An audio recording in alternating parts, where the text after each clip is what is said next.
This is Recipes in Under 2 Minutes, and today we got a very simple artisan bread cooked in a Dutch oven.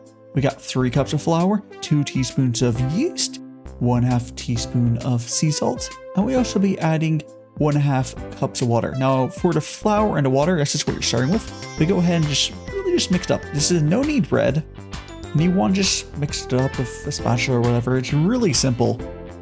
All you gotta do is mix all this stuff up, and then you're gonna be letting this stuff rise proof for 18 to 24 hours after you mix everything up. You're going to keep adding water and flour until, quite honestly, it just looks right, feels right. Just keep adding more water and flour. You'll get a consistency. It's a very wet dough. But you'll start from 3 cups of flour and 1/2 cups of water. Once your dough is finished, go ahead and put it into a Dutch oven. It's been in an oven for 450 degrees, preheating. Some oil in there. Yes, it's burnt, don't worry about it. Cut the slit on this, and you just cook for 30 minutes with the lid and 50 minutes without. And that's all it was to it. Pretty simple recipe, 4 ingredients. Let's just get this cut up. I filmed this while live on YouTube, and I've been doing those every week and all sorts of different stuff.